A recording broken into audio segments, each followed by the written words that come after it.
detection means what? Deadlock is already, system is already reached to unsafe state. That means you have already faced the problem of deadlock. So you are unable to prevent or you are unable to avoid the deadlock. Now deadlock has already arrived, your system has reached the state called deadlock now. So how is it I will detect now? What is the solution? How to recover that? That's what we are going to discuss here. So allow the system to enter the deadlock state. So we have allowed the system. That means what? We have not tried to prevent or to avoid the deadlock. So what is that happened now?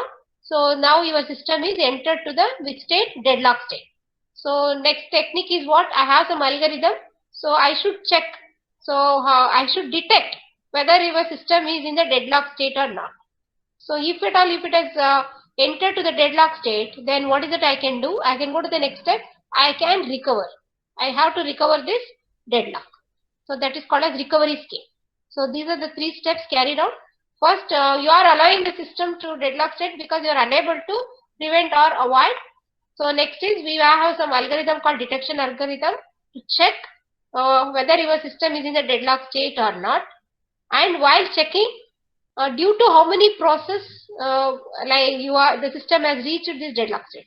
Maybe all the process maybe if you have 10 process, you will be able to complete 1 or 2. Now because of other 8 process, your system is in the unsafe state, that is in the deadlock state, right? So recovery scheme, if I detect these are the process due to which my system is reaching the state called deadlock state. So how is that I will recover? So that for that we have a technique called recovery scheme. So let us take an example here. So single instance of each resource type. These are the concepts before I start detecting, before I go for the detection algorithm. So let us see, these are the concepts, some definitions we come across again, how we discuss for safety algorithm. Same way here. So here maintain wait for graph. So we have to wait for a graph now. So first we have to write a graph, next slide I have. We are supposed to write the graph called wait for graph. So this graph is resource allocation graph, that is a graph 1. So by referring to this, we should be able to draw the corresponding wait for graph. Once you draw, then it is easy to check whether there is any cycle. If there is a cycle, then definitely there is a deadlock. Fine. So while writing this wait for graph, what are the procedure to be followed? So let us see. We'll consider nodes as process. So whichever the process I have P1, P2, P3, P4, P5. I'll consider this itself as a nodes in this graph. Fine. So how is that I will write? I will complete that graph. Whatever the resource, how based on the resource allocated, I'll take Pi to Pj if Pi is waiting for Pj. Correct? No? What is the meaning of this? Pi to Pj means what? Pi requesting for Pj to release some resource. I'll take Pi as P1 you assume, Pj as P2 you assume. Then if P2 is holding some resource, say R1, so Pi is requesting for P2 to release the resource R1, something like that. So that means what here? P1 is, I am unable to complete P1 due to P2. That means P1 is waiting for Pj. So that is how you are going to draw the graph, that I will explain in the next slide. So you periodically invoke an algorithm that searches for a cycle in the graph. Once you finish drawing this, it is very easy to check how many cycles are there in your graph. So based on that, we will come to know whether this system is entered the deadlock state or not. So an algorithm to detect a cycle in a graph requires an order of n square operations. We are supposed to perform n square operations to check how many cycles are there in the wait for graph. So where n is the number of vertices in the graph. So here n is the number of vertices. Let us see how to draw the wait for graph here. So this is the resource allocation graph given. So let us write the corresponding wait for graph here. So first thing, what is that I will do? I will check how many nodes I am supposed to consider here. Nodes are nothing but the number of process. How many process you have? P1, P2, P3, P4, P5. Same place I will write. P1 first, then P2, then P3. Then at the top I will write P5. Then at the bottom I will write P4 now. See here. How is that I will complete these vertices? See, first you concentrate on P1 one by one. P1 now, I'll come back to the, with respect to P1, R2 with respect to P1, I'll do it later. I'll start from here, P1, then R1, P2, so on. So from P1 to P2, you can see the start of the cycle here, see here. P1 is requesting for R1 where R1 is held by P2. That means what? P1 is requesting indirectly P1 to release R1. That means what? P1 is waiting for P2. So similar to this, Pi is waiting for Pj. Same way, here Pi is P1, P2 is Pj. So what is that graph you can complete here? P1 to P2 you can write one vertices. Following students, how is that vertices you are going to write here?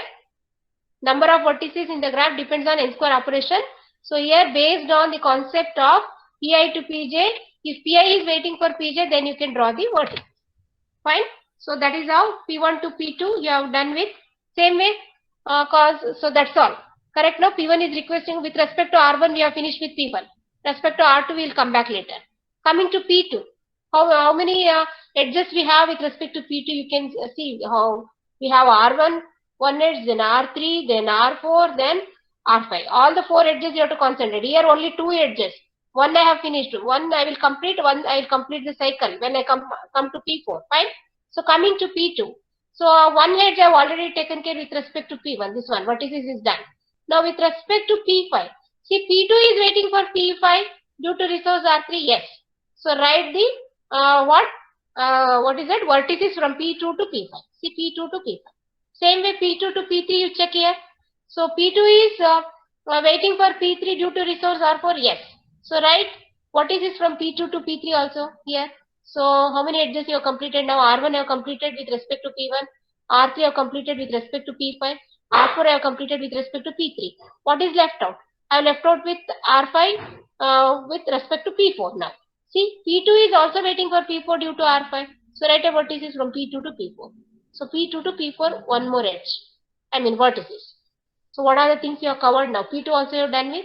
So with respect to P1, P1 waiting for P2 you have done. P2 waiting for P5 you have done. P2 waiting for P3 also you have done. P2 waiting for P4 you have done. Only you are left out with these two vertices. Let us see. So P1 this side I have started, then P2 I have done. P3 let us check now. P3 how many edges I have? I have 2 edges. See first edge due to R4. R4 anyway. What is this? This one I have already finished. See P2 to P3 I have done. With respect to R4 is done. What is the other edge I have with respect to R5, right? So P3 is waiting for what? P4 due to R5, correct? No? P3 is requesting for R5, but R5 is held by P4. So P3 to P4 you can complete one vertices. Yes, P3 to P4 you have done. That's all. Coming to P4. P4 I have 2 edges. One is from P3 that you have already finished. The other edge is to P1 with respect to R2. So P4 is requesting for R2, but R2 is already assigned to P1. So you can complete the vertices from P4 to P1. See here P4 to P1. That's all. You are done with all the